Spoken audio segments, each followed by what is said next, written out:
The problem is when a young person sits down for psychodynamic psychotherapy, there are very few guide rails. There's no one observing, and there's no one measuring to see if they are getting better or if the therapist is making the young person's worries and sadness worse. Hello and welcome to the Americano show. Today I am delighted to be joined by Abigail Shrier, who is a columnist for the Wall Street Journal and the author of Bad Therapy, Why the Kids Aren't Growing Up, which is now available in paperback in the United Kingdom. And Abigail, it comes at a very good time, this paperback edition, as did your hardback edition, I should say, but particularly at the moment because there's a rather big debate looming in Britain about cutting spending on health and where we can do it. And one area that politicians will not touch is mental health spending, which is ballooning, particularly for children. The costs of mental health counselling and care and therapy for children, they're all ballooning, and there's nothing the government seems able or willing to do about it.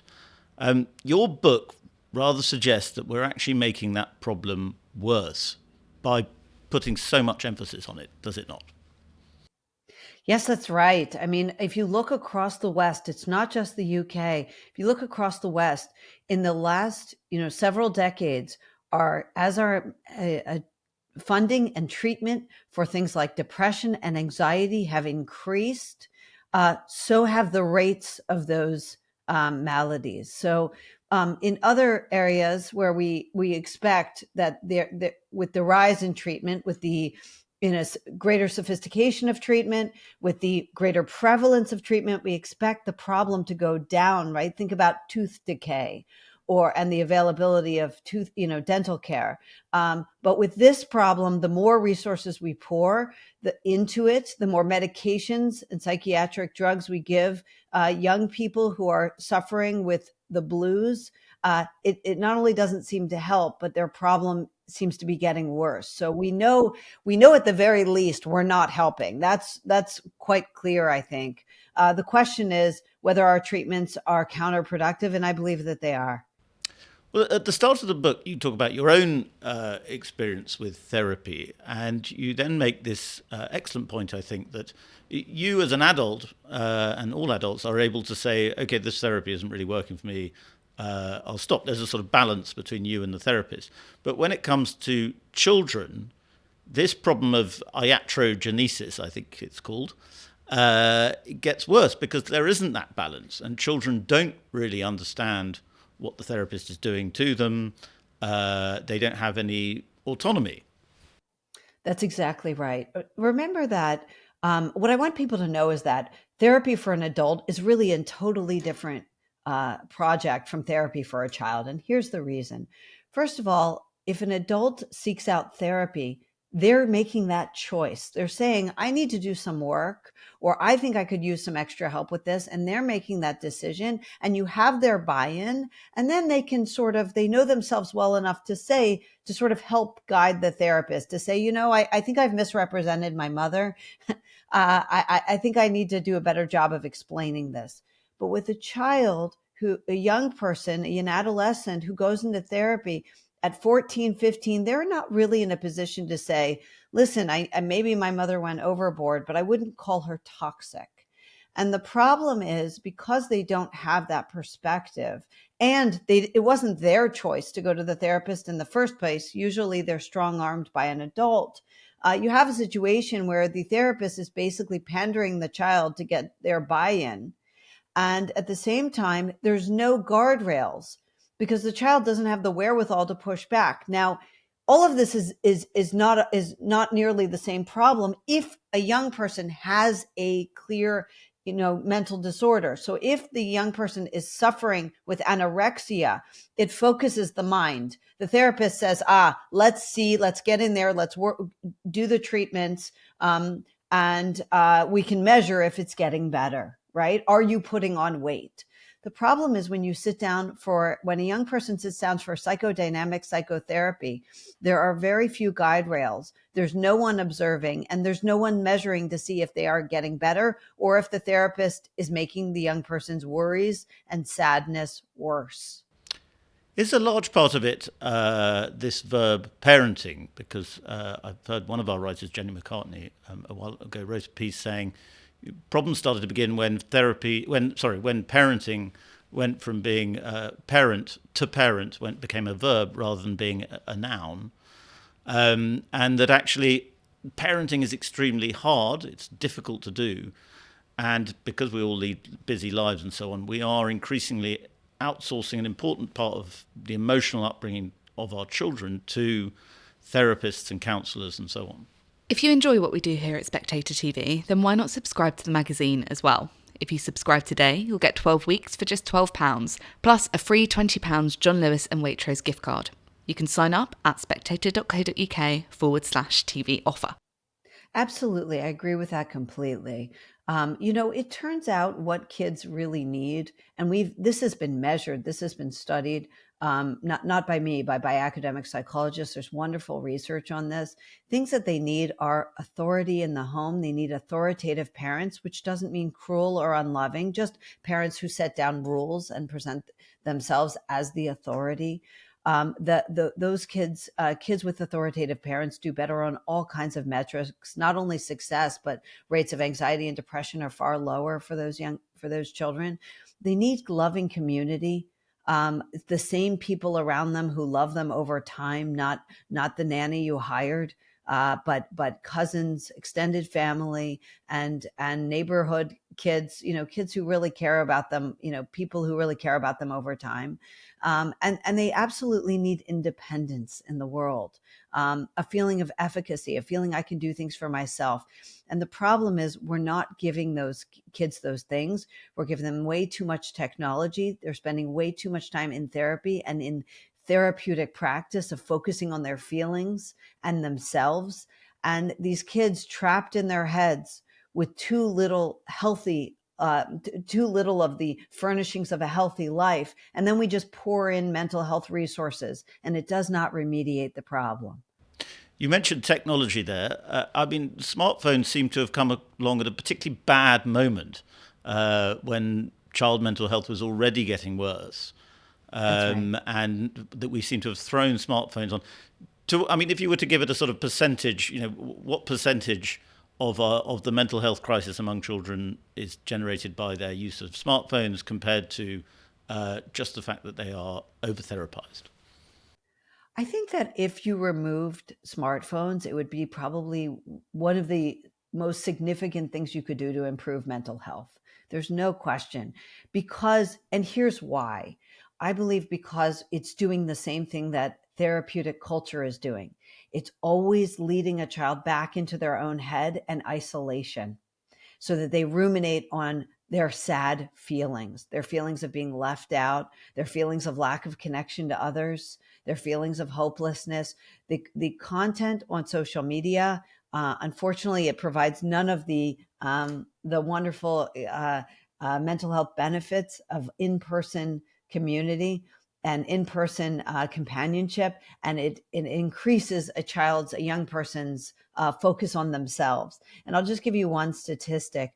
During COVID, we found that the young people who were in university, who remained in university in isolation, fared far worse in terms of mental health decline than the ones who came home to their families even when they desperately did not want to be there. Living in a home with mom, dad, siblings and grandparents sometimes, even when they desperately wanted to be back at university with their peers, they did much, much better in terms of mental health. And the reason is we need that in-person companionship, and we need to stop focusing young people on themselves. Well, you, Jean Twenge and Jonathan Haidt seem to be leading a sort of movement against bad therapy and smartphone use in children. And you seem to be gaining a bit of traction, a bit of ground. Is there really an effective counter-movement to the therapization of childhood? And when other therapists talk about resilience, do you regard that as a sign that therapy is thinking in the right way about how children can be made a bit tougher? Or Right. is resilience itself, talking about resilience itself, a sign that we're sort of therapizing even just the concept of toughness? Right. So, what therapists have done, and I don't think intentionally, but I think that in the effort to take over all aspects of life, our therapy culture, what it does is it basically colonizes these words to mean what they have already been doing. So, resilience in this context doesn't actually, when they say we're helping you build resilience, well, resilience is not something you learn through a therapist, and it's not something you learn in school through a social emotional class. It can't be learned that way for various reasons we could go into. But basically, what they do is they co opt these words and say, no, we're building resilience. Now we're making you stronger, leading a child to focus on their feelings. And inevitably, it always goes negative, focusing on their sad feelings, right? Because if we're focusing on their happy feelings, there's nothing to remediate. So it's always driving kids in a negative direction, and it's pretending to do something it can't accomplish, which is to build resilience for young people. They have to go out into the world and build that resilience on their own, and they do it largely through minor failure. All kinds of failure, picking themselves back up, getting back on that horse. That's how you build resilience. You don't build it by talking about your sad feelings with a teacher. And there's also, as you say in your book, there is this understanding of happiness that therapy tends to generate, which is that happiness is something you can achieve. And if you are happy, you will feel happy all the time. And that just doesn't square with the human condition, does it? No, it doesn't. And in fact, I invite your viewers just to consider this. Think about your grandparents. Think about the happiest older people you know. Would they have ever said that happiness was their goal or wellness or that they felt entitled to be happy? The older generations never thought that they were entitled to happiness, and it certainly was never their life goal. And that was a very good thing. That's part of the reason they were much happier on average, because we've been able to study this. When you make happiness your goal, just focusing on it tends to coincide with less happiness. Researchers have studied this, and it really does stand to reason that if you're going to obsess with how am I feeling? How am I feeling now? What about now? Am I content now? The answer, if you ask yourself that enough times during the course of a week, a day, a year, the answer will be no. Actually, I have a little bit of shoulder pain. I have an itch in my throat. I have something that's not going quite right with a friend. And the obsessive focusing on that is driving young people to negative responses. And we are driving our children to such negative response, to so many negative responses now that drugs quickly come into the picture for parents of young children. And I mean, it is undoubtedly true that mental health does seem to be this problem. Seems to be getting worse, but drugs are not the answer, according to your book. They're really not. I mean, it depends. I could go through the various kinds of drugs, but we know, first of all, that they come with massive side effects, including dependency. Several of them create a chemical, a kind of dependency on the drug. And we see this with Ritalin, the ADHD medications. We see even this with antidepressants. When you remove them, there's a withdrawal. But not only that, the major problem with introducing these medications to young people, and of course, I'm not against them in every context. If a young person can't be stabilized another way, by all means, you do what you can to stabilize a young person. But here's the problem. They are still developing by nature, right? By definition. That is what adolescence is. So unlike an adult who can say, listen, I don't like what it's done to my sex drive. That was a big part of my, life. And now I have no sex drive. I don't like it. Please, doctor, find me something else or take me off this. And they can start to taper. We're getting in and fundamentally changing young people and their perceptions of themselves when they are still developing the resources to cope with the ups and downs of life. So we are making this major alteration, and they haven't even yet achieved a baseline knowledge of themselves. So it's a radical intervention. Unfortunately, it is taken, far too lightly, and and it's having these massive side effects like weight gain, all kinds of dependence, and loss of sex drive, among other things. You had an earlier book. Was it your first book? Forgive me for not knowing. Which was Yes. about our daughters and what's of transgenderism, the psychological effect we're creating through transgenderism and encouraging children to think of their sexuality as mutable. How naturally did that book lead on to bad therapy? And what are the connections between the two subjects? Yeah, so I wrote about the sudden rise in transgender identification among teenage girls. And the question was, we knew these young people were suffering. Why were all of them suddenly deciding they were transgender? And basically my answer was, what I came to was that this was a social contagion, and that young people had convinced themselves, with the help of therapists and doctors and school counselors, that their problem was gender dysphoria. Their problem was that they were uncomfortable in their bodies because they were meant to be boys. And of course, this was an iatrogenic problem, meaning it was a problem largely introduced by social media influencers and therapists and doctors. And when I took a step back and I looked at all the harm therapists had done with regard to gender dysphoria and the transgender identification, convincing loads of young people that they were transgender when they really didn't have gender dysphoria, I wondered what other mischief they were making. And I do believe they have led a generation, not only therapists directly, but the school counselors who are aping therapists, the teachers who are taught to be therapists, the parents who are taught to raise their kids and act as proxy therapists in that way. I think we are all introducing greater worry, greater anxiety, and greater depression in young people by the constant focus on their mental health. And another way in which we are introducing this anxiety among our children is through an excessive focus, as you argue, on trauma. And that not just those who've had very terrible things happen to them in their childhood are suffering from trauma, but that everyone in some way has trauma, because trauma can be genetically passed on.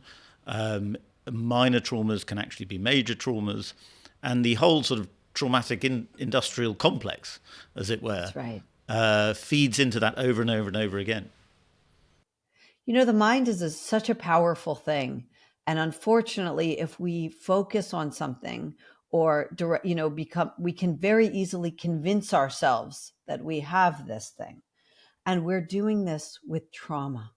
The reason we know that a lot of this belief that we have been traumatized and permanently injured in adulthood, or that the reason that we cannot hold down a job or commit to a loving spouse or have successful professional life or relationships is because of our childhood trauma. The reason we know that that's not true, or it's very unlikely to be true, is because when they do prospective studies, when they look at, and there are wonderful researchers who have done this, when we go back and we look at the studies where they have studied children who are actually subjected to various kinds of abuse that has been verified, and then we take a control group of kids from the same era, in adulthood, we do not find greater psychopathy among the young children who went through childhood trauma, those who actually did. But when you ask adults and they say they were traumatized in adulthood, even when it turns out not to have been correct, when they go back and check, even when the events they remember turn out to have been misremembered, if they have adopted this narrative that they were traumatized, then they are much more likely to suffer adult psychopathology. So convincing ourselves that we have had childhood trauma turns out to be a great and unfortunately a very efficient route to mental instability as an adult and mental suffering as an adult. the very idea that we've been traumatized is making us sick. And it seems to be, you mentioned some data there, but there's been, even since your book's come out, there's more and more scientific evidence has emerged that is pointing towards the correctness of your thesis. That's right. And so, I mean, it seems to me that you will win the argument in scientific terms if people look at the evidence properly. I hope so. I mean, yes, I've been very fortunate. There are wonderful researchers in England and in Australia who have actually looked into these things, both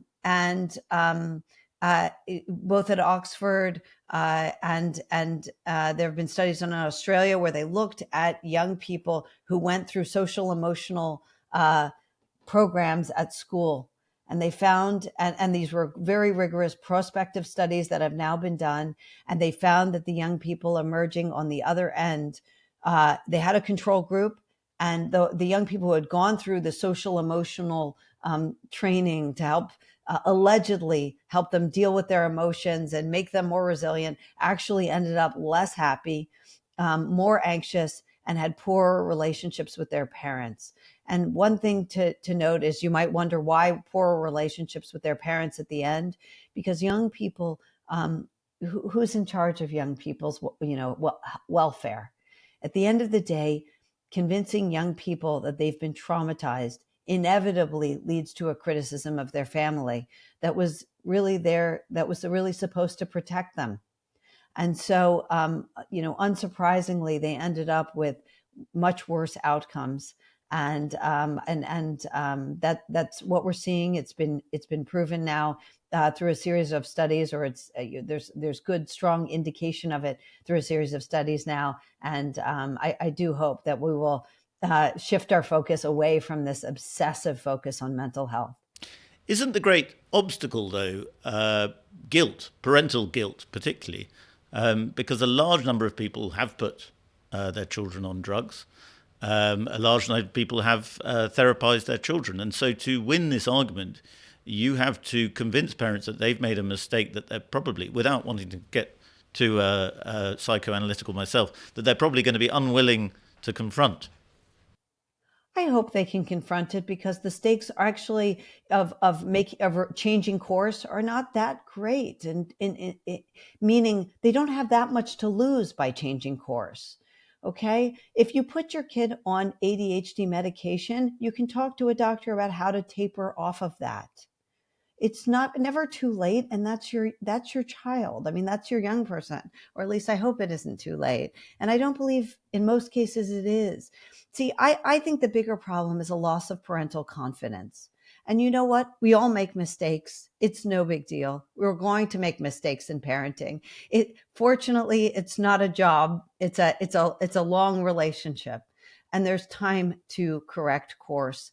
And I do think that if you have a young person that you do not believe requires antidepressants, if there is no good reason to be on them, and I mean an overriding reason because you couldn't stabilize them otherwise, then it really is best to work with a doctor to see if you can perhaps get them off.